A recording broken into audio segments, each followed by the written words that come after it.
할렐루야. 자, 여러분, 오랜만에 화요 성경 공부 시간으로 여러분을 뵙게 되어서 얼마나 기쁜지 모르겠습니다. 자, 여러분, 너무 반갑고요. 이제 오늘부터 화요 성경 공부를 시작하게 되는데, 이번 화요 성경 공부 과정은 신약 파노라마 2로 이렇게 잡게 되었습니다. 네, 신약 파노라마.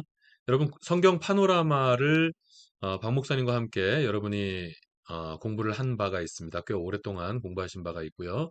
이제 이것은 어떤 교재가 없이, 특별한 어떤 책, 어떤 교재가 없이 제가 좀 이렇게 계획하는 바가 있습니다. 이런 식으로 한번 성경 공부를 하면 의미가 있겠다 하는 그런 것이 있었는데요. 이제 신약 파노라마를 이미 공부해 왔던 것이 있기 때문에요.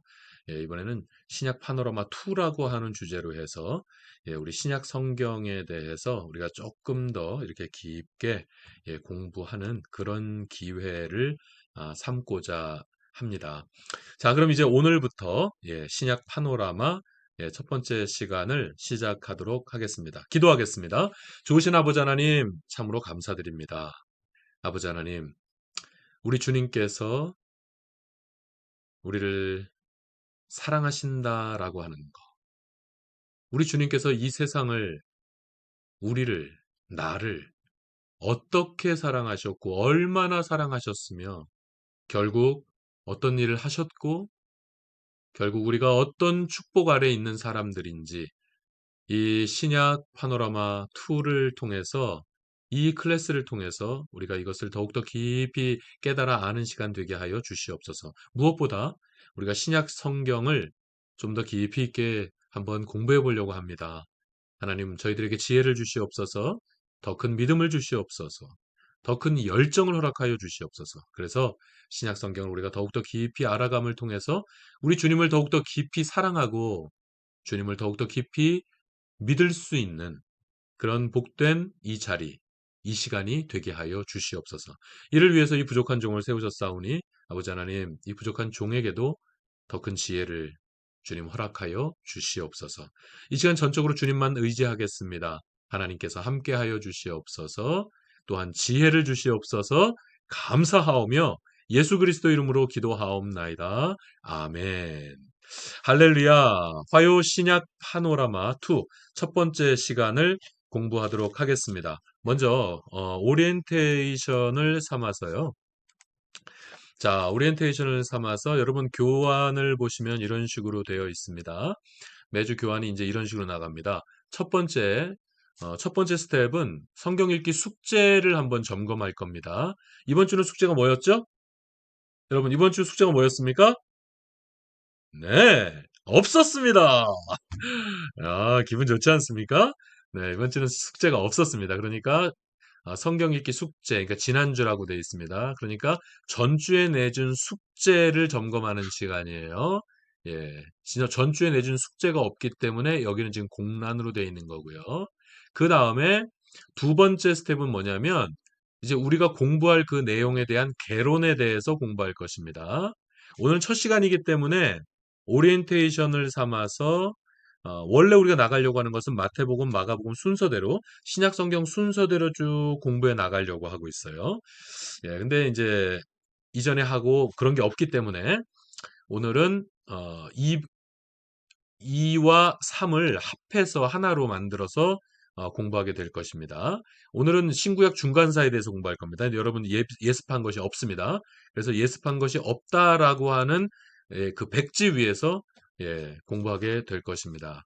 원래는 그날 공부하고자 원하는 그 성경책의 개론을 공부하고 그 다음 스텝으로 그 말씀을 요약해 보는 시간을 가지려고 하는 것입니다. 이런 공부예요.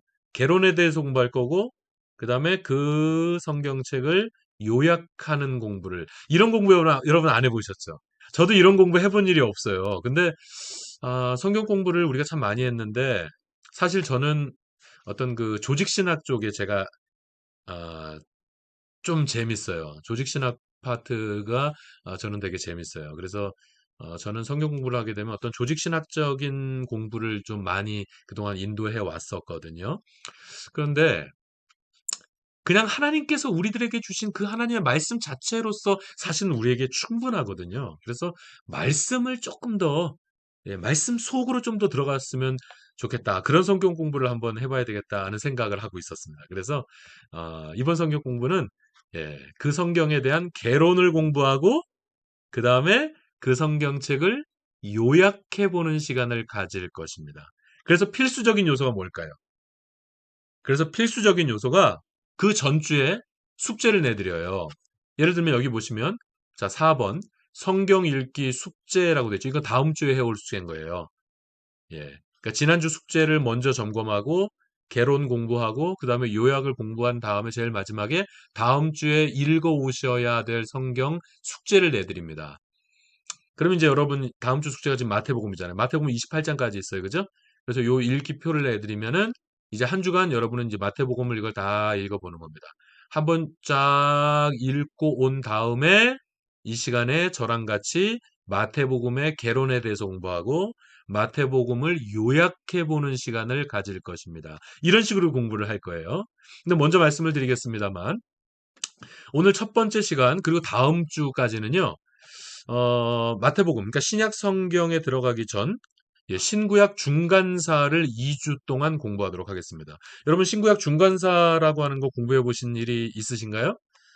중간사를 이렇게 공부할 수 있는 기회도 별로 없는 것 같아요. 그래서 이번 기회에 신약 성경을 시작하니까 신구약 중간사를 먼저 공부하면요. 신약 성경을 이해하는데 상당히 큰 도움이 됩니다. 예. 이래서 성경책에 이런 배경이 있구나. 이래서 이렇게 생각을 하는구나. 이래서 지금 이 사람이 등장하는구나. 이래서 이런 표현이 있구나. 이런 것들을 이해하는데 상당히 큰 도움이 되는 것이 바로 신구약 중간사에 대한 공부라는 것이죠. 그래서 사실은 이거를 제가 한 주 동안 하려고 준비를 했어요. 그런데 이제 디테일하게 좀 수업을 준비하고 제가 하다 보니까 이게 도저히 한 주를 가지고는 한 주 동안 이렇게 공부해서 될 내용은 아니다라는 최종적인 결론을 최종적인 결론을 내리게 되었습니다. 그래서 이거는 한 주에 할 거는 정말 아니다. 판단을 하게 됐고요. 그래서 오늘 그리고 다음 주 이 시간까지는 신구약 중간사에 대해서 공부할 거예요. 그러니까 이 마태복음 이 숙제 있죠. 숙제가 다음 주에도 없어요. 다음 주까지는 숙제 없습니다. 그냥 신구약 중간사에 대해서 함께 2주 동안 2주 동안. 그러니까 지금 여러분이 받으신 요 교환 있지 않습니까? 그죠? 여러분 받으신 요 교재 있죠? 요 교환. 요 교환은 이번 주에 지금 공부하고요. 다음 주까지 2주 동안 2주 동안 저와 같이 이 교재를 가지고 공부하도록 하겠습니다. 다음 주에 숙제 없습니다. 지금 여기에 있는 요 마태복음 읽기 숙제는 다음 주에 제가 내드리면 그 다음 주에, 다다음 주에 여러분이 읽게 되는 숙제가 이제 마태복음이 되는 것입니다. 자, 그러니까 이번 주, 다음 주 마음 편하게 수업만 한번 열심히 들으시면 되겠고요. 또 한 가지는 제가 교환을 만들 때 일부러 이런 식으로 했어요. 제목, 소제목, 소제목, 소제목. 디테일한 내용은 거의 없습니다. 디테일한 내용은 거의 없고요. 예, 큰 제목, 소제목, 소제목, 소제목. 큰 제목, 소제목, 소제목. 이런 식으로만 했습니다. 일부러 이렇게 나눠드립니다. 그러니까 수업을 잘 들으시면서 여러분이 필기를 하셔야 돼요. 메모를 하셔야 되니까 이 시간에 참여하실 때에는 제일 먼저 요 교환이 있어야 되겠죠? 요 교환이 있어야 되겠고 그 다음 필기도구가 있어야 되겠죠? 필기도구. 가능하면 색 볼펜이 좋겠죠. 빨간 볼펜, 파란 볼펜. 파란색, 빨간색, 뭐 검정색 이렇게 있는 색 볼펜을 이런 거요. 자, 이런 식으로 되어 있는 이렇게 빨간색, 파란색, 그리고 검정색 있는 이런 색깔 볼펜을 준비하시고 또 성경책을 준비하시고 자, 그러니까 요 교환 그리고 색깔 볼펜 그리고 성경책을 준비하시고 이 시간에 딱 임하시면 오늘 화면을 보시면서 제 강의를 들으시면서 필기하시면서 이 시간에 임하시면 굉장히 유익한 시간이 될 것이라고 생각하고 있습니다. 자, 이제 오리엔테이션은 끝났습니다. 자, 이제 오리엔테이션은 끝났고요. 자, 이제 본격적인 공부를 들어가도록 하겠습니다. 자, 화요 신약 파노라마 2. 예, 첫 번째로 공부할 것은 그러니까 일과라고 할 수 있죠. 이 일과를 2주 동안 공부할 거예요. 일과의 제목은 신구약 중간사입니다. 한번 따라서 해보시죠. 신구약 중간사. 네, 신구약 중간사. 그러니까 신약 성경과 구약 성경. 신약 성경과 구약 성경의 중간기가 있었어요. 그 중간에 그 갭이 있습니다. 그 신약 성경과 구약 성경과 신약 성경 그 사이에 있는 그 역사에 대해서 우리가 공부한다라고 하는 것입니다. 자, 먼저 보시죠. 이 중간사라고 하는 것은요. 신구약 중간사라고 하는 것은 무엇을 뜻하냐면 구약 성경의 계시가 끝나고요. 음, 자, 구약 성경의 계시가 끝나고 구약 성경의 계시가 끝난 후 신약 성경의 계시가 시작되기 전까지의 역사. 이 역사가 약 400년 정도 됩니다. 이 역사가 약 400년 정도의 기간인데요. 요 400년 정도의 기간에 해당하는 것이 바로 이 신구약 중간사가 되겠습니다. 구약 성경의 계시가 끝났다라고 하는 것은 무슨 뜻이죠? 구약의 계시가 끝났다라고 하는 것은 어떤 말이죠? 예. 뭐죠?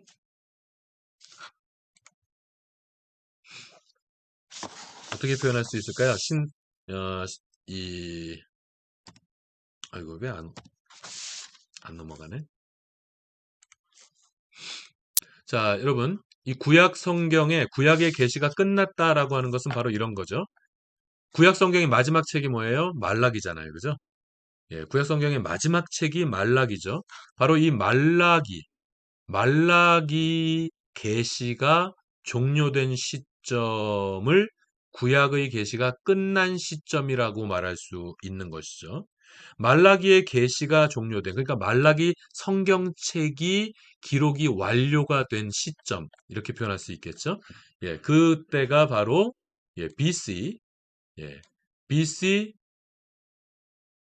100 BC 415년이다라고 말할 수가 있는 것입니다. 예. 기원전 415년이다라고 말할 수가 있는 거예요. 이게 바로 말라기서 계시가 끝난 시점을 뜻하는 것입니다. 그러니까 아까 이 신구약 중간사라고 하는 약 400년 정도의 기간이 있다라고 말씀드렸지 않습니까? 그 400년 기간이라고 하는 것은 말라기 계시가 BC 400년경에 끝났잖아요. 근데 신약 성경은 AD AD 1년, 혹은 AD 4년, 이때쯤 신약 성경이 시작된다라고 보시죠. 그러니까 그냥 AD 1년이라고 생각하시면 쉬워요. AD 1년쯤에 신약 성경이 시작되잖아요. 근데 구약 성경이 이때 끝났죠. 400년경. 그러니까 신약 성경과 구약 성경의 계시가 끝나고 시작된 그 사이 기간이 400년이다라고 하는 것이죠. 자, 이해가 가시죠? 자, 이해 가실 줄 알겠습니다. 이렇게 말라기 계시가 종료가 된 게 바로 BC 415년경이다라고 하는 것입니다. 먼저 그럼 이제 말라기 계시가 끝난 400년경 예? 그를 전후해서 그때를 전후한 좀 전이죠. 예, 그리고 전후한 그 역사를 우리가 살짝 들여다볼 필요가 있는데요. 먼저 어, 포로 생활 귀환을 생각해 볼 필요가 있어요. 이스라엘 백성이 포로로 끌려가죠. 어디에 포로로 끌려갔죠, 여러분?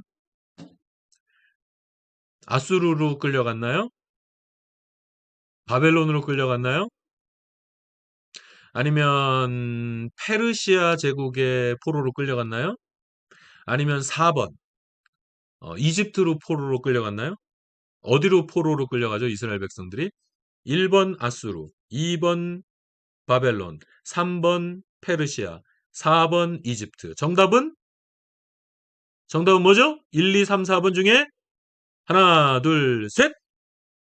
2번. 정답은 2번이죠.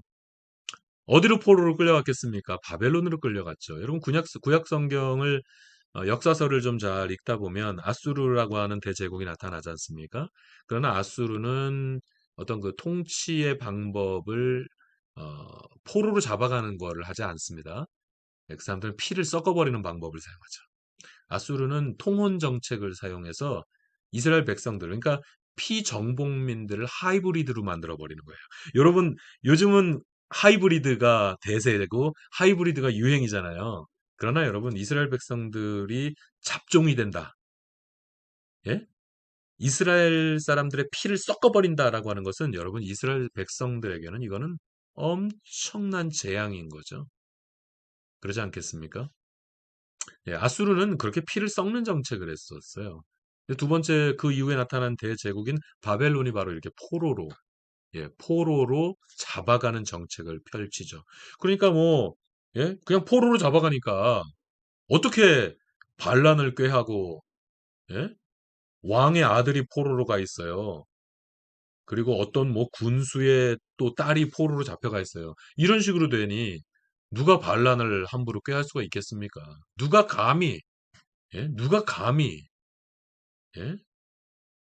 바로 그런 정책을 폈던 나라가 바로 바벨론 아니겠습니까? 그래서 바벨론으로 이스라엘 백성들이 1차와 2차와 3차에 걸쳐서 이스라엘 백성들이 바벨론으로 포로로 끌려가죠. 그리고 70년 만에 이 포로의 기간을 70년이라고 얘기합니다.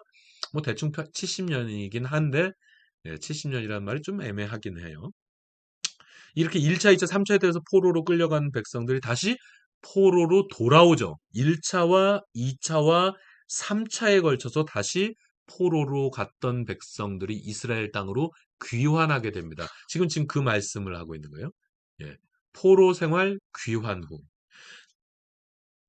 이렇게 포로로 다 잡혀갔던 이 백성들이 시대가 바뀐 거예요. 그래서 페르시아 시대가 되니까 페르시아는 포로들을 다시금 본국으로 돌려보내는 정책을 피거든요. 예. 바로 그때를 얘기하는 것입니다. 그때를 얘기하는 거예요. 포로 생활 귀환 후 회복이 되죠. 그리고 우상 숭배의 문제가 해결이 됩니다. 이게 뭐냐면 여러분 구약 성경을 한번 잘 생각해 보세요. 이스라엘 백성들에게 있어서 항상 있었던 문제가 뭐였습니까? 여러분 이스라엘 백성들에게 있어서 항상 그들을 쓰러지게 만들었던 그런 문제가 있어요. 바로 그게 뭡니까? 가장 대표적인 것이 바로 우상숭배에 관한 문제입니다. 여러분, 하나님은 이것을 이미 잘 알고 있었어요. 적과 꿀이 흐르는 약속의 땅으로 보내주기로 약속하셨죠, 우리 주님께서. 그래서 약속의 땅에 왔어요. 약속의 땅에 왔고, 약속의 땅으로 들어가기 전부터 모세를 통해서 얼마나 수도 없이 여러 번 그것을 가르치고 또 가르치고 강조하고 하셨습니까? 그래서 여러분, 신명기를 읽어보세요. 신명기에 보면은 어떻게 해야 될지를 너무나도 디테일하게 하나님께서 이미 다 알려주시거든요. 너희들은 저 약속의 땅, 저 젖과 꿀이 흐르는 약속의 땅에 들어가게 될 거야. 그런데 너희들 분명히 기억해라. 거기에 가면 이 가나안의 잡족들은 온갖 우상을 섬기는 우상 숭배에 빠져 있는 백성들이니까 거기에 들어가서 너희들은 절대로 그들의 그런 종교에 동화되어서는 안 된다. 너희들은 절대로 우상 숭배해서는 안 된다. 이 가르침을 이 경고를 얼마나 여러 차례 반복합니까? 하나님은 알고 계셨거든요. 이 백성이 저 땅으로 가면 우상 숭배를 한다라고 하는 것은 그것을 이미 하나님이 알고 계셨거든요. 그래서 그것에 대해서 그렇게 예? 여러 차례 경고를 하셨던 것입니다. 그런데 정말 약속의 땅 젖과 꿀이 흐르는 그 약속의 땅 가나안으로 들어가서 이스라엘이 했던 일이 뭡니까? 정말로 들어가자마자부터 아말렉이 섬기는 신, 암몬이 섬기는 신, 가나안 족속들이 섬기는 그 온갖 허다한 잡것들을 그 잡족들이 섬기는 그 거짓된 신들에게 넘어가서 우상 숭배를 하기 시작하죠. 사사 시대를 겪는 동안에 여러분 보세요. 사사기를 보십시오. 또 넘어가요. 우상 숭배에 또 넘어가요. 그러면 하나님께서 회초리를 들어서 블레셋 같은 나라를 회초리로 삼으셔서 이스라엘을 치죠. 그럼 다시 정신을 차리고 다시 하나님께로 돌아와요. 그러다 또 우상 숭배로 빠집니다. 그러면 하나님께서 또 회초리질을 하시죠. 예? 그럼 매번 그 회초리질을 하면 또 다시 돌아왔다가 또 우상 숭배에 빠지고 또 우상 숭배에 빠지고 하던 그런 역사가, 네? 그런 역사가 바로 사사기의 역사 아닙니까?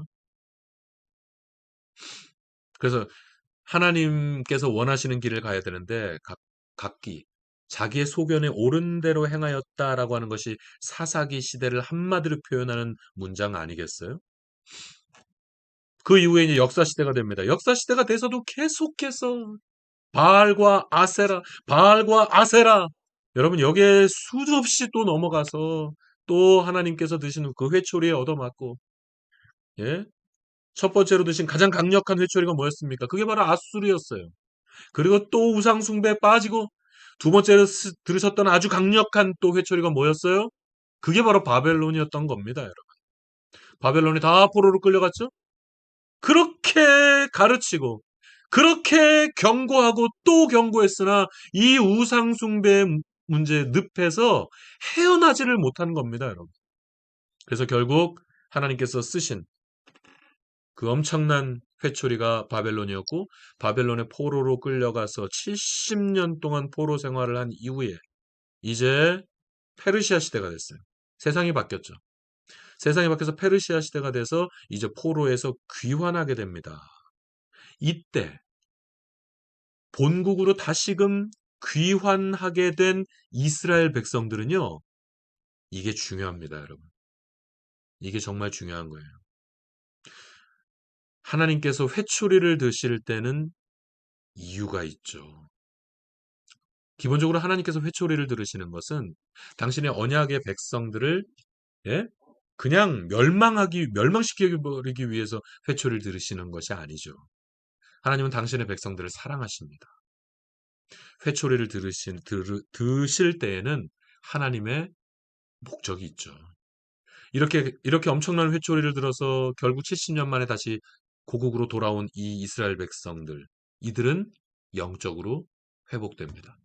회초리 맛을 제대로 봤어요. 하나님께서 드신 그 회초리 맛을 제대로 봐서 이제 영적으로 완전히 회복되었고요. 그래서 더 이상 포로 귀환 전과 포로 귀환 후는 이스라엘 백성들이 완전히 바뀝니다, 여러분. 포로로 돌아온 이후에 이스라엘 백성들은 더 이상 우상 숭배의 유혹에 빠지지 않습니다. 이 이후에도 이스라엘 백성들은 엄청난 환란들을 또 겪고 그런 일은 발생합니다만, 이스라엘 백성들은 이 이후에는 두 번 다시 우상 숭배의 늪으로 빠져들어가지 않게 됩니다. 좋은 예로 여러분 이거 생각해 보실 수 있잖아요. 여러분 2차 세계대전을 생각해 보십시오. 이스라엘 백성들이 얼마나 많이 험한 인생들을 살았습니까?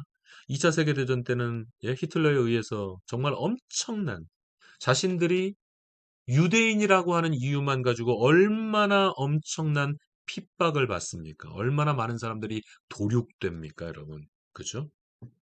그럼에도 불구하고 이스라엘 백성들은 우상 숭배에 빠지지 않아요. 이 정도로 바벨론에서 포로 생활을 하는 기간 동안 이스라엘 백성들은 정말로 확실한 우상 숭배에 대한 수련회를 70년 동안 가진 거예요. 이제는 우리 여호와 하나님만 믿고, 이제는 우리가 여호와 하나님만 의지하자라고 하는 이 수련회를 70년 동안 한 거라고요. 그래서 더 이상 우상 숭배의 문제에 다시금 빠지지 않게 되었다라고 하는 것입니다. 자, 두 번째로 생각해 볼 것은 지도자들의 소천 후라고 제목을 잡아봤습니다. 지도자들의 소천 후. 이게 무슨 말이냐면요. 자, 여러분, 바벨론의 포로로 갔다가 다시금 1차, 2차, 3차에 걸쳐서 이제 포로가 귀환되잖아요. 그죠? 그때 활약했던 민족의 지도자들이 있지 않습니까? 느헤미야라든지, 그리고 여기에 쓰지는 않았습니다만, 어, 뭐, 느헤미야라든지, 뭐 아니면 또 저기 뭐, 에스라, 에스라라든지, 뭐, 수룹바벨이라든지, 뭐 이런 총독이나 제사장급의 이런 민족의 지도자들이 있었단 말이에요. 그래서 이제 백성들을 포로해서 이스라엘 본토로 귀환을 한 이후에 이런 이런 민족의 지도자들이 이스라엘 백성들을 딱 추스리면서 자, 이제 우리가 다시금 말씀으로 돌아가자. 이제 우리가 다시금 성전을 회복하자. 이러면서 성전을 성벽을 재건하고 성전을 재건하면서 이스라엘 백성들은 다시금 탁 추스리면서 영적으로 착 아주 그냥 정말로 대단한 영적인 리더십과 영향력을 가지고 수룹바벨이나 느헤미야나 에스라 같은 이런 민족의 지도자들이 이스라엘 백성들을 아주 잘 이끌었거든요. 아주 잘 인도했거든요. 아주 좋았어요. 그런데 문제는 바로 이와 같은 민족 지도자들이 소천한 후 이런 민족 지도자들이 소천한 후, 이런 민족 지도자들의 사후에 이제 이 이스라엘 백성들은 믿음이 좀 이렇게 흔들리게 됩니다. 흔들리게 되는 거예요. 바로 이때 하나님께서는 말라기 선지자를 이스라엘 백성들에게 보내주시는 것이죠. 그래서 말라기 선지자를 통해서 대화하듯이 말라기서를 읽어보십시오. 이게 그 어떤 그 문체라고 하잖아요. 그 문체가 좀 독특함을 느끼실 거예요. 말라기 선지자는 이스라엘 백성들과 그러니까 하나님과 이스라엘 백성이 서로 대화하듯이 혹은 설득하듯이 하나님의 말씀을 말라기 선지자를 통해서 대언하게 하십니다. 그게 바로 말라기서인 거죠. 말라기서 1장 2절 말씀해 보면 이런 표현들이 나오죠. 보세요. 이거 하나님이 이제 하나님의 백성들, 이스라엘 백성들을 향해서 대화하듯이 하나님이 이렇게 말씀하십니다. 내가 너희를 사랑하였노라. 내가 너희를 사랑하였노라 라고 해요. 그러니까 이스라엘 백성들이 여기에 대해서 대답을 합니다. 뭐라고 대답을 하냐면 주께서 어떻게 우리를 사랑하셨나이까? 이렇게 대답합니다. 하나님은 내가 너희를 사랑하였노라. 비록 너희들이 바벨론의 포로로 끌려와서 70년 동안 있어서 다시금 이렇게 고생스럽게 돌아왔지만 내가 너희가 미워서 그랬던 것이 아니야. 내가 너희를 사랑해서 그랬던 거다. 사랑의 회초리였던 거야. 예? 내가 너희를 사랑하였노라 라고 말씀하십니다. 근데 이스라엘 백성들은 주께서 어떻게 우리를 사랑하셨나이까? 아니 어떻게 뭐가 우리를 사랑하셨다는 거예요? 언제 우리를 사랑하셨다는 거예요? 언제 어떻게 사랑하셨다는 거예요? 이런 거죠. 이런 대화, 그래서 제가 말씀드렸죠. 대화하듯이, 설득하듯이 말라기가 하나님의 말씀을 전했다라고 말씀드린 게 바로 이런 겁니다. 그러면 이제 하나님께서, 주께서 어떻게 우리를 사랑하셨나이까? 라고 질문한 바로 이 이스라엘 백성들을 향하여서 이제 하나님께서 대답하셔야 되겠죠? 그죠? 하나님께서 대답을 하셔야 되겠죠? 중간사는 중간사 이 400년이라고 하는 이 기간은 주께서 어떻게 우리를 사랑하셨나이까라고 질문하는 의심하는 하나님의 백성들에게 대답을 준비하는 시기였다라고 하는 이것을 여러분 기억하시면 좋겠습니다. 그래서 제가 빨간색으로 이렇게 준비했잖아요. 빨간색으로. 자, 다시 우리 다 같이 읽겠습니다. 시작. 중간사는 대답이 준비되는 시기였다.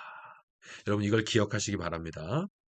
이거 굉장히 고급스러운 표현입니다, 여러분. 이거 굉장히 깊은 깊은 표현입니다, 여러분. 여러분 이 표현을 여러분이 기억하셨으면 좋겠어요. 다시 한번 읽겠습니다. 시작. 중간사는 대답이 준비되는 시기였다. 다시 한번 시작. 중간사는 대답이 준비되는 시기였다. 여러분 이것을 기억하시면 좋겠어요. 자, 이제 두 번째. 이제 크게 두 번째로 오늘 공부하려고 하는 것은 오늘 우리는 여기까지 공부하고 마칠 거예요. 그래서 신구약 중간사의 첫 번째 파트로 이 헬라 제국에 대해서까지만 공부하도록 하겠습니다. 그리고 다음 주에 이제 나머지 절반을 함께 공부하도록 할 거예요. 자, 헬라 제국. 우리가 헬라 제국에 대해서 좀 공부를 해야 될 필요가 있습니다. 자, 첫 번째 파트는 알렉산더 대왕의 패권 장악이라고 제목을 잡아봤어요. 알렉산더 대왕이 패권을 장악했다라고 하는 것은 자, 이제 바벨론이 온 세계를 통치하다가 바벨론 대제국이 있다가 그 바벨론이 몰락하면서 페르시아 대제국이 생겨났죠. 그죠? 이 페르시아 대제국이 있다가 이 페르시아 대제국이 쇠퇴하면서 이제 헬라 제국으로 넘어가게 되죠. 헬라 제국으로 넘어간다라고 하는 것은 이제 페르시아를 완전히 점령하게 되는 그 타이밍, 그것을 알렉산더 대왕의 패권 장악이라고 하는 시점이라고 말할 수가 있겠죠. 그래서 이렇게 표현했어요. 알렉산더 대왕의 그거 있잖아요. 그 지구와 알렉산더 대왕의 요 눈깔, 예? 알렉산더 대왕의 요 눈깔과 지구를 저울에 달면 알렉산더 대왕의 눈깔이 더 무겁다. 이런 거 여러분, 이런 거 들어보셨죠? 이런 거 보셨죠? 그 정도로 알렉산더는 정말 전 세계를 정복하기 위한 그런 정복의 군주. 사실은 굉장히 지적인 어떤 학문적인, 철학적인 열정이 대단한 사람이었습니다. 아무튼 알렉산더, 이제 바로 그 알렉산더 대왕을 얘기하는 거예요. 자, 알렉산더 대왕의 패권 장악. 여기에 대해서 우리가 좀 공부해 보려고 하는데요. 먼저, 바사 왕국이 이제 쇠퇴되겠죠. 성경의 바사. 그리고 바사 전에 뭐, 바벨론이 있고 그 전에는 성경에는 아수르라고 하죠. 우리 성경에 아수르. 그 아수르가 세계 역사 가운데 있는 그 아시리아.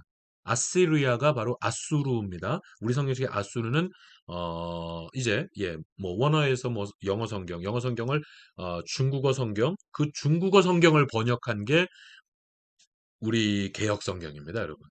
우리 성경이 그렇습니다. 영어를 번역한 것도 아니고 영어 성경을 번역한 중국어 성경을 번역한 게 우리 성경이기 때문에 발음이 이렇게 한자적으로 발음을 하게 되거든요. 그러니까 아시리아를 한자로 풀으니까 바사라고 표현한 거고 우리가 바로 그걸 그래서 바사라고 읽는 거예요. 그 바사가 바로 페르시아입니다. 아시리아가 아수르고요. 아시리아, 아수르. 그러니까 아수르가 아시리아예요. 그러니까 성경과 세상의 역사가 완전히 동떨어져 있는 게 아니에요. 성경은 성경의 모든 역사와 성경의 모든 사건은 이 세상 역사 가운데 실제로 있었던 일들입니다, 여러분. 그러니까 따로 놀 수가 없겠죠? 따로 놀지 않습니다. 같이 가죠. 같이 가죠. 그래서 역사가 발달할수록 또한 과학이 발달하면 발달할수록 성경은 더욱더 많이 증명될 수밖에 없는 것입니다, 여러분. 저는 이 사실을 너무나도 확실하게 믿습니다. 저는 이걸 확신해요. 저는 그래서 과학이 되게 좋아요. 과학 공부가 되게 즐거워요. 과학을 공부하면 굉장히 은혜를 받아요. 아, 이거구나. 동떨어져 있을 수가 없겠죠? 자, 여러분. 그러니까 지금 여기서는 이 바사가 나왔죠, 바사. 자, 여기서는 지금 바사가 나왔습니다. 바사. 이 바사라고 하는 것이 페르시아 제국을 얘기합니다. 페르시아 제국. 영어로는 퍼시아. Persian King 뭐 그러잖아요. Persian King sent a great many soldiers in Greece. 예? Persian King이 그리스로 엄청난 군대를 보냈다. 뭐 그런 거. Persia. 페르시아가 바로 이 바사입니다. 페르시아 대제국이 있었죠. 그런데 이 페르시아 대제국이 쇠퇴하게 됩니다. 네, 쇠퇴하게 되는 거예요. 성경에 다리오 왕이 나오죠? 성경에 다리오 왕이 나오지 않습니까? 언제 나오죠? 다니엘서에 보면 다니엘이 사자굴에 빠졌을 때 다리오가 얼마나 다리오 왕이 얼마나 다니엘을 아끼고 얼마나 다니엘을 걱정하고 사랑했는지 다니엘서 읽다 보면 다리오 왕에 대한 그런 모습들이 나오잖아요. 그죠? 다니엘아, 다니엘아, 어? 얼마나 걱정하는 그런 모습들을 볼 수 있습니까? 그죠? 바로 그 다리오. 예. 바로 그 다리오입니다. 성경에 나오는 그 다리오. 이건 이제 세계 역사에선 다리우스? 다리우스 뭐 이런 정도 발음으로 쓸까요? 그 다리오가 이 다리오예요. 이 다리오가 굉장히 인자해 보이죠? 얼마나 다니엘을 걱정해요. 그리고 다니엘을 얼마나 아껴요. 다니엘을 얼마나 사랑합니까, 여러분? 그죠? 그러니까 굉장히 인자한 어떤 왕의 모습이 다리오잖아요. 그죠? 그런데 세계 역사적으로는 그렇지 않습니다. 아주 포악하고 아주 무서운 군주였습니다. 다리오가. 그래서 이 다리오가 여러분 그 세계 역사를 공부하다 보면은 그 페르시아 이 페르시아와 저희 그리스 아테네 쪽 이 그리스 폴리스 국가들 간의 전쟁이 나오지 않습니까? 저기 메라톤 전쟁 기억하세요? 마라톤 전쟁. 마라톤 전쟁. 그 마라톤 전쟁에서 승리해서 그래서 마라톤 42.195km 그 승전보를 전하기 위해서 그 병사가 쉬지 않고 달려갔다는 거 아니겠어요? 예? 쉬지 않고 아테네까지 달려가서 우리가 이겼습니다. 이 기쁜 굿뉴스. 이 굿뉴스를 전하기 위해서 42.195를 쉬지 않고 달려갔던 그 병사가 그 굿뉴스를 전하고 죽었다 그러죠. 그래서 그 42.195를 마라톤으로 오늘날도 지금 열심히 뛰고 있는 거 아닙니까? 그죠? 바로 그 마라톤 전쟁. 세 번에 걸친 마라톤 전쟁이 있어요. 그 세 번에 걸친 마라톤 전쟁의 1차와 2차 마라톤 전쟁을 이끌었던 왕이 바로 이 다리오 왕입니다. 그냥 안 그래도 큰 나라 잘 하면 되지. 왜 거기까지 쳐들어가겠다고, 예? 어마어마한 병력을 이끌고 왔다가요. 풍랑으로, 예? 배가 300척이 그냥 한번 싸워보지도 못하고 그냥 싸우지도 못하고 배가 다 부셔져 버린 거예요. 배 300척이. 그래서 그냥 다시 돌아왔고, 그 다음에 이제 2차 원정에 나서죠. 근데 거기서도 또 집니다. 그렇게 되고, 자, 결국 그 대를 이은, 다리오 아버지의 대를 이은 그 다음 왕이 크세르크세스입니다. 크세르크세스라고 하는 왕이 우리 성경에 나옵니다. 이게 누군지 아세요? 이게 누굴까요?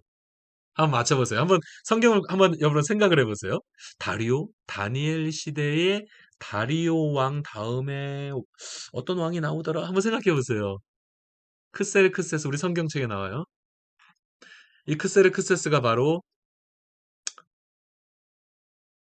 저기 있잖아요. 에스더 남편 왕입니다.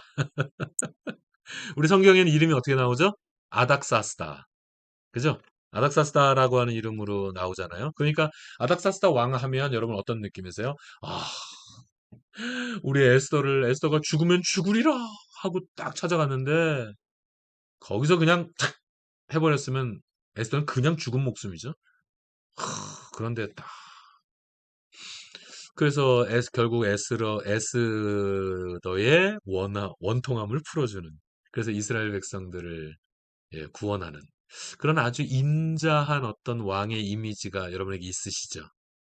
예, 그 아닥사스다 왕이 바로 크세르크세스 왕입니다. 크세르크세스입니다. 그런데 여러분 이 크세르크세스는 결코 인자한 왕이 아니에요. 정말 잔인한 왕이고 아주 괴팍한 왕이었다라고 역사적으로 평가되는 사람이 바로 이 사람입니다, 여러분. 근데 우리 성경에는 그 무시무시한 다리오 그리고 그 무시무시한 더욱더 그 무시무시한 크세르크세스 아닥사스다. 여러분 이런 왕들이 우리 성경엔 우리한테는 굉장히 인자하고 아주 자상한 왕으로 다가오잖아요. 이게 바로 하나님이 하시는 일입니다. 하나님이 당신의 백성들을 훈련시키기 위해서는요. 그래서 회초리로 쓰기 위해서는 어떤 인자한 사람도 아주 이스라엘 백성들을 그냥 잔인하게 도륙해버리는 일을 감당할 수 있는 것이고요. 반대로 이와 같이 다리오나 크세르크세스 같은 이런 아주 포악한 군주도 이스라엘 백성을 구원하기 위해서, 이스라엘 백성에게 복을 주기 위해서 하나님께서 사용하시면 그렇게 인자한 왕이 되는 거죠.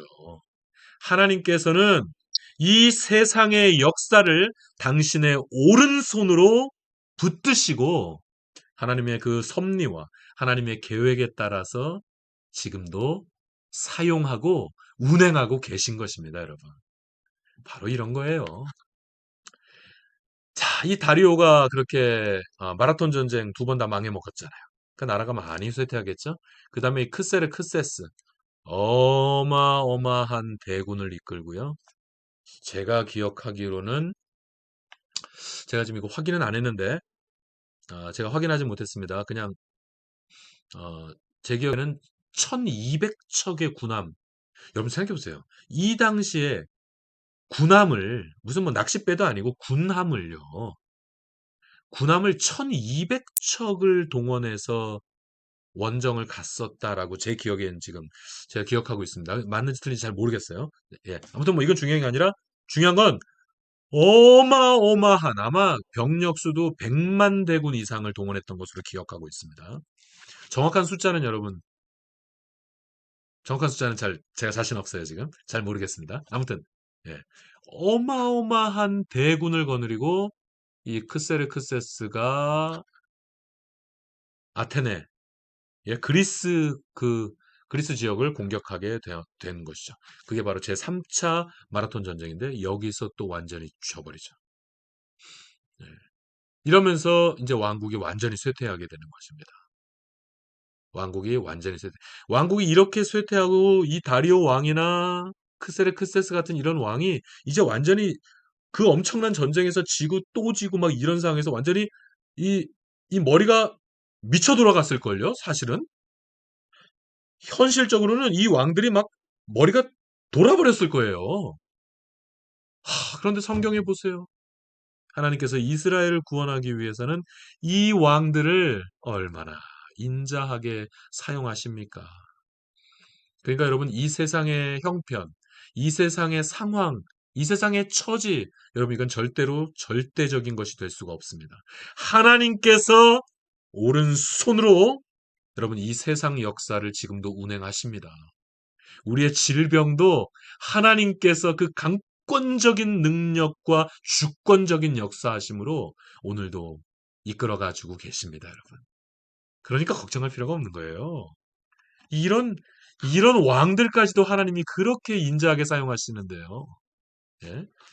자, 이렇게 해서 바사 왕국이 그 어마어마한 100만 대군. 아, 여러분 이 어마어마한 대군을 병력을 동원할 수 있었던 이 엄청난 대제국이 이제 쇠퇴하게 되는 것이고요. 그 이후에 자, 여러분 이제 그 이후에 굉장히 어떤 그 유럽 국가라든지 뭐 페르시아도 마찬가지예요. 굉장히 좀 이렇게 얕잡아 보고 되게 이렇게 뭐라 그러죠? 좀 이렇게 아유 그걸 뭐라 그러죠? 그 얕잡아 보고 왜 그 야만 국가라고 야만족이라고 무시했던 국가가 마케도니아입니다. 그런데 바로 그 마케도니아에서 이 바사 왕국이 이렇게 쇠퇴되어지는 틈을 타서 마케도니아에서 필리포스 2세라고 하는 이 사람이 그 전쟁 천재였다라는 평가를 받습니다. 이 사람이 알렉산더 대왕의 아버지예요. 알렉산더 대왕의 아버지인데 사실은 이 필리포스 2세가 전쟁에 아주 천재적인 감각을 가지고 있어서 어떤 무기를 개발하고 전략을 짜고 이런 것에 아주 천재적이었대요. 그래서 사실은 그 야사라고 해야 되나? 역사적으로 이 알렉산더 대왕이 아버지가 하는 전쟁마다 이기니까 그리고 또 저 나라도 이기고 이 나라도 이기고 막 이러니까 알렉산더 대왕이 걱정이 있었대요. 이러다가 아빠가 모든 나라를 다 점령해버리면 어떡하지? 내가 정복을 해야 되는데. 그래서 걱정했대요, 알렉산더 대왕이. 예, 그런 기록이 전해지고 있습니다. 그래서 자, 사실 그 우습게 여기던 그런 나라, 네? 마케도니아에서 필리포스 2세가 어마어마한 대약진을 펼치고요. 그 다음에 알렉산더 대왕이 이제 왕이 됩니다. 알렉산더 대왕이 왕이 돼서 이 알렉산더 대왕이 또 엄청나게 약진을 하게 되죠. 그래서 헬라 대제국이 형성되게 된 것입니다. 자, 여러분, 저는 지금 이런 내용이 굉장히 재밌는데 여러분도 지금 이 내용들이 재밌을지 제가 여러분을 지금 볼 수가 없어서 제가 궁금하네요. 이게 여러분도 재밌어야 될 텐데. 재밌죠? 재미없으면 어떡하지? 자, 그다음. 근데 이 알렉산더 대왕이 정말 대약진을 하죠. 하는 전쟁마다 이기고 정말 이 알렉산더 대왕은요. 또 철학적으로 이렇게 해서 이 오리엔트 문화와 또 그리스의 철학 이것을 합해서 또 헬레니즘이라고 하는 것을 창시하면서 헬레니즘을 막 그냥 전도하려는 그런 엄청난 어떤 철학적인 어떤 학문적인 그런 막 열정까지 불탔거든요. 그래서 열심히 정복 전쟁을 합니다. 열심히 정복 전쟁을 해서 정말 엄청난 그래서 이 알렉산더 대왕이 바로 인도까지 진출했다는 거 아니겠어요? 그래서 정말 어마어마하게 큰 대제국을 건설하였습니다마는 알렉산더 대왕이 여러분 금방 죽어버리죠. 금방 죽어버립니다. 알렉산더의 사후. 알렉산더가 금방 죽어버려요. 알렉산더가 죽은 해가 320년. 이거는 지금 다 BC겠죠? 중간사니까. 중간사니까. AD라고 하는 역사가 시작되기 전 BC 400년경에서 AD가 시작되는 역사 전까지의 요 400년의 역사 아니에요. 그러니까 제가 말씀을 안 드려도 BC예요. 이건 기원 전의 일입니다. 자, 알렉산더가 323년에 갑자기 돌연사합니다. 뭐 몇 가지 설들이 있어요. 몇 가지 설이 있는데 뭐 하여튼 금방 아주 갑작스럽게 죽어버리게 됩니다. 이때 알렉산더의 나이가 32살, 뭐 어떤 데서는 33살이라고도 표현하고 어떤 문헌에서는 또 32살이라고도 표현하는데 뭐 별로 뭐 그거야 뭐 아무튼 알렉산더가 22살에 정말 젊은 나이에 갑자기 요절을 하게 됩니다. 그러고 나니까 이 어마어마하게 큰 대제국을 어떻게 하겠어요? 그래서 사실 알렉산더 장군이 이 정복 전쟁을 시작할 때 처음부터 나라의 왕으로 세울 만한 인물 4명에 이거는 뭐 어떤 나라의 왕으로 세운다고 할지라도 이 4명의 장군들은 뭐 부족함이 없는 그런 엄청난 어떤 리더십과 어떤 그런 지략과 용맹을 다 갖추고 있는 그런 아주 훌륭한 장군들 4명을 거느리고 이 정복전쟁을 애초에 출발을 한 거거든요. 그래서 이 알렉산더 대왕이 죽고 나니까 곧 그 4명의 장군들, 그 4명의 장군들에 의해서 이 엄청난 나라를 4나라로, 4개의 나라로 분할해서 각 4장군들이 통치하게 그렇게 됩니다. 그렇게 해서 4개의 나라로 분할 통치되던 이 나라가 역사가 좀 이렇게 흘러가면서 결국 가장 강력했던 두 나라, 프톨레미 왕국과 프톨레미 왕조와 셀루커스 왕조, 이 2개의 왕조로, 그러니까 2개의 왕조 시대로 이제 정리가 되는 거죠. 프톨레미와 셀루커스 왕조 체제가 이제 확립되는 그런 상황이 되는 것입니다. 이 부분은 좀 빨리 넘어갈까요? 그러니까 한마디로 얘기해서 프톨레미와 그러니까 4나라였어요. 4나라가 2나라가 되는 거예요. 4나라가 큰 2나라가 되는 겁니다. 그래서 이 프톨레미는 좀 이렇게 남쪽, 예, 대제국의 남쪽을 지배하고 그 다음에 이 셀루커스는 이 북부 지역, 유럽이나 이제 이런 오리엔트 지역, 이런 북부 지역을 셀루커스 왕조와 그리고 남쪽 지역을 프톨레미 왕조. 바로 그 프톨레미 하면 여러분 유명한 사람이 있어요. 여러분 다 잘 아시는, 여러분이 잘 아시는 그 누구예요? 아이고 그 누구예요? 그 여왕 있잖아요. 아이고 갑자기 생각이 안 나. 클레오파트라. 생각이 안 나네. 클레오파트라가 바로 이 프톨레미 왕조의 여왕이었던 거죠. 근데 바로 그 클레오파트라가 로마의 장군 안토니오하고 눈이 맞은 겁니다. 그렇게 돼서 이제 나중에 역사 그렇게 돼요. 자, 이 프톨레미와 셀루커스 2개의 왕조 체제로 이제 확립이 되게 됩니다. 그리고 이제 그 상태에서 예루살렘 성전이 모독되어지는, 예, 예루살렘 성전이 모독되어지는 성전 뭐 만행이라고 제가 제목을 붙였는데, 이 만행이란 표현보다는 성전 모독 이런 표현이 좀 더 자연스러울 것 같은데요. 성전 만행 사건이 발발하게 됩니다.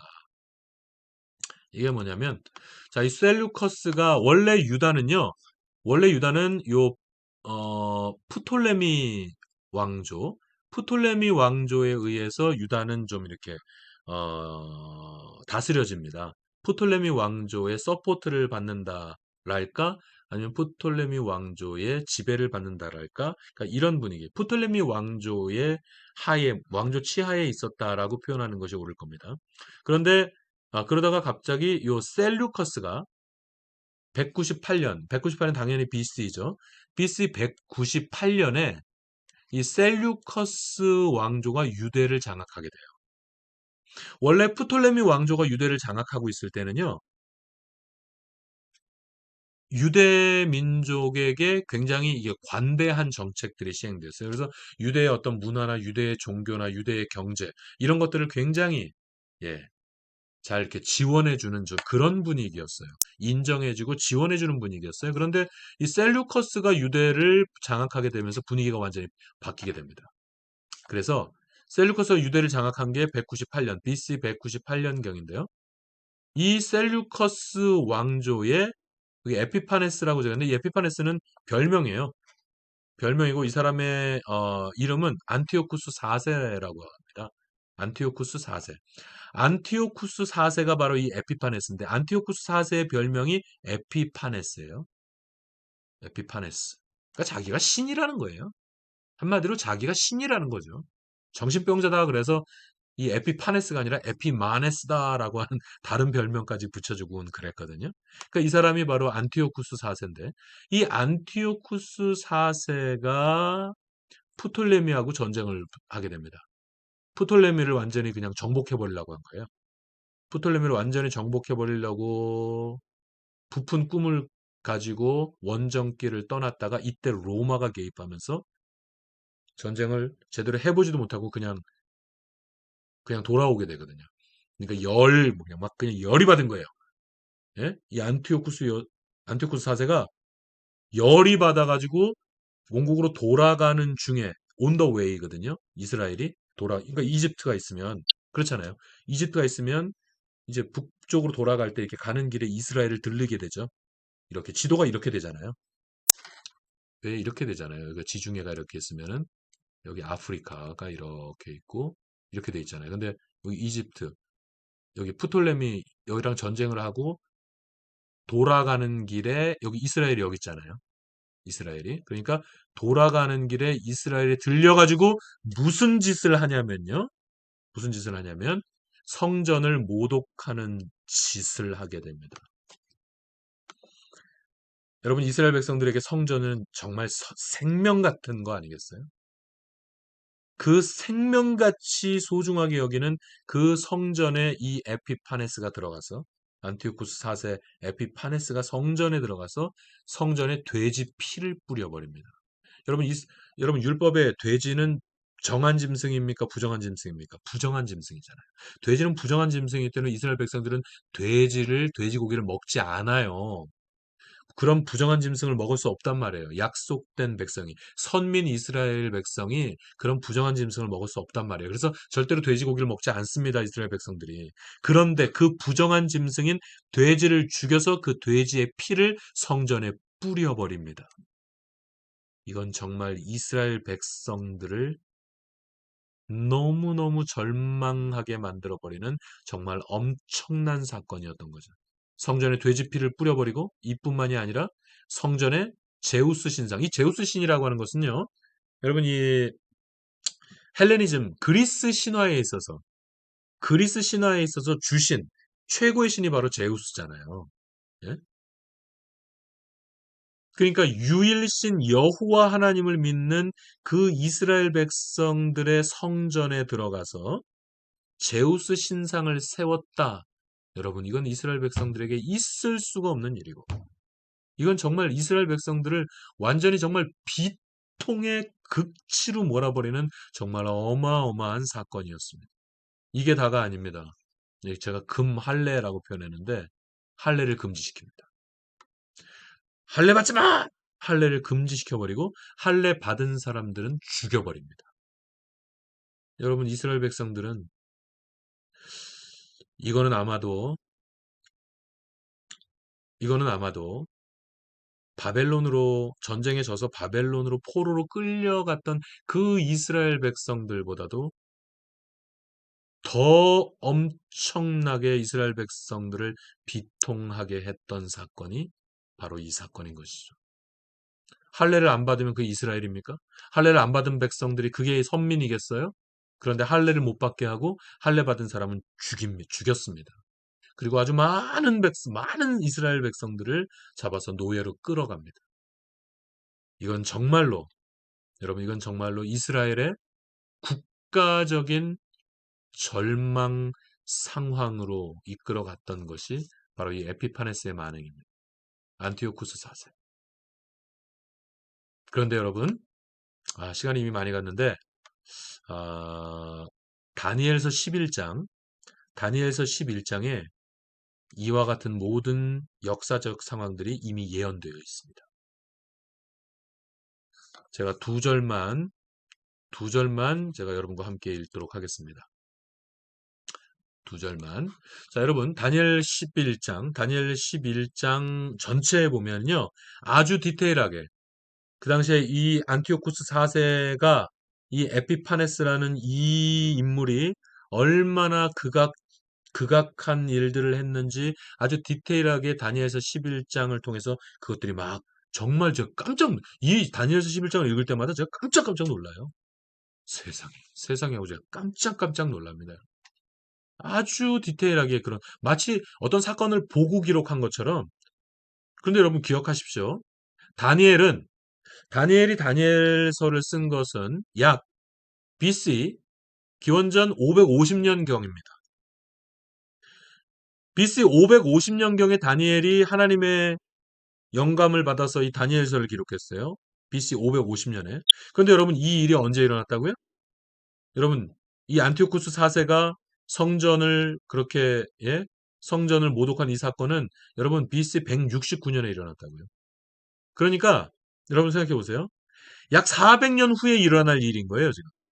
다니엘이 약 400년 후에 바로 이 예루살렘 땅에 일어날 일에 대해서 지금 예언을 하고 있는 말씀이 바로 다니엘서입니다. 다니엘서 11장 31, 32절에 보면 두 절만 읽을게요. 자, 보시죠. 같이 읽겠습니다. 군대는 그의 편에 서서 성소 곧 견고한 곳을 더럽히며 매일 드리는 제사를 폐하며 멸망케 하는 미운 물건을 세울 것이며. 여러분 이 말씀 좀 보세요. 성전, 그곳을 더럽히며 매일 드리는 제사를 폐하며 예배를 금지시켰어요. 그리고 멸망케 하는 미운 물건을 세울 것이며. 이거 제우스 신상인 거죠? 여러분 성경을 이렇게 너무 직접적으로 이렇게 푸는 것 조금 위험할 수 있어요. 이런 식으로 성경을 푸는 거 굉장히 위험할 수 있습니다. 그런데 다니엘서 11장 말씀은 너무나도 확실하게, 이건 정말 너무나도 확실하게 안티오쿠스 4세 에피파네스에 의해서 이스라엘 땅, 이 예루살렘 땅에 이루어졌던 정말 그 극악무도했던 바로 그 사건, 성전 모독 사건, 그리고 이스라엘을 탄압했던 바로 그 사건을 보여주는 것임이 너무 확실하다고 저는 생각합니다. 기본적으로 성경을 이런 식으로 아주 구체적으로 이렇게 이거는 어떤 사건을 말하는 거다, 이건 어떤 사건을, 이런 식으로 해석하는 것 굉장히 위험할 수 있습니다, 여러분. 이런 식의 해석은 좋지 않아요. 이런 식의 해석은 좋지 않습니다, 여러분. 이런 식의 해석이 굉장히 근본주의적인, 이런 식의 해석이 굉장히 이단적인 해석이 나오기가 굉장히 쉽습니다, 여러분. 이런 해석 정말 조심해야 돼요. 정말 조심해야 됩니다. 그러나 이 다니엘서 11장 말씀은 여러분 보세요. 이 보십시오. 안티오쿠스가 예루살렘에 쳐들어와서 예루살렘 성전을 모독하고 돼지의 피를 뿌리고 제우스 신상을 세운 사건, 그냥 그거 아니에요? 32절 보시죠. 그가 또 언약을 배반하고 악행하는 자를 괴휼로 타락시킬 것이나 오직 자기의 하나님을 아는 백성은 강하여 용맹을 발하리라. 아멘. 여러분 다니엘서 11장을 쫙 읽어보면요. 그 당시에 정말로 이 에피파네스가 아주 극악무도한 짓들을 많이 했는데요. 특히 또 프톨레미 왕국에 들어서 그 왕이랑 같이 뭐 식사를 하는 장면, 거기서 또 거짓말을 하는 거, 여러분 이런 것까지 너무나도 디테일하게 다니엘서 11장 말씀에 예언되어 있습니다. 그러나 여러분 분명히 기억하십시오. 다니엘서는 BC 550년경에 쓰여진 하나님의 말씀입니다. 그런데 실제 이 사건은 BC 169년에 있었던 일입니다. 400년 후를 내려다보며 마치 어떤 뉴스를 보고 나서 그 뉴스를 지금 기록하는 것과 같이, 저는 다니엘서를 볼 때마다 정말 깜짝깜짝 놀랍니다, 여러분. 여기서 자 이제 오늘 성경 공부를 정리하겠는데요. 여기서 이런 엄청난 성전을 모독하는 사건이 국가적인 대재앙이요, 국가적인 절망의 상황이 일어났는데 32절에 보니까 예? 그가 또 언약을 배반하고 악행하는 자들을 괴휼로 타락시킬 것이나 그러나 여기 보세요. 오직 자기의 하나님을 아는 백성은 강하여 용맹을 발하리라. 여러분 이 정도 사건이 일어나면 이건 나라 망하는 겁니다. 여러분 이 정도 사건이 일어나면 이스라엘 백성들이 이제 국가를 포기해야 되는 겁니다. 이제 우리 나라 문 닫읍시다. 이래야 되는 정도입니다. 이거는. 그런데 바로 이때 오직 자기의 하나님을 아는 백성은 강하여 용맹을 발하리라. 이런 사건이 정말로 일어나게 되었습니다. 진짜로 이와 같은 일이 일어나게 됩니다. 바로 그 사건에 대해서 다음 주에 계속해서 공부하도록 하겠습니다. 오늘 기도하고 마치겠습니다. 좋으신 아버지 하나님, 우리가 신약 파노라마 2로 본격적인 신약 성경 말씀을 공부하기 전에 신구약 중간사, 그러니까 신약 성경의 배경이 되는 스토리, 신약 성경을 이해하기 위해서 아주 중요한 기초 정보, 기초 상식이 되는 하나님, 이 신구약 중간사에 대해서 우리가 공부하게 되었습니다. 조금 어려울 수 있겠지만 하나님, 우리 성도들에게 주님 지혜를 주시옵소서. 이 신구약 중간사, 요 400년 동안 있었던 이 역사들을 잘 공부해서 앞으로 신약 성경을 우리가 더 깊이 있고 정확하게 이해해 갈 수 있도록 하나님 이 시간을 사용하여 주시옵소서. 하나님 감사합니다. 모든 영광을 주님께 올려드리옵고 예수 그리스도 이름으로 기도하옵나이다. 아멘. 할렐루야. 예, 화요 신약 파노라마 2 그 첫 번째 시간을 마치도록 하겠습니다. 이번 주는 숙제가 또 없습니다. 이제 다음 주부터 숙제를 내드릴 거예요. 네, 편안하게 그냥 교환과 필기 도구와 성경책만 가지고 이 시간에 참여하시면 되겠고요. 이제 다음 시간에 나머지 절반의 신구약 중간사 공부하도록 하겠습니다. 한 주간도 평안하십시오. 할렐루야.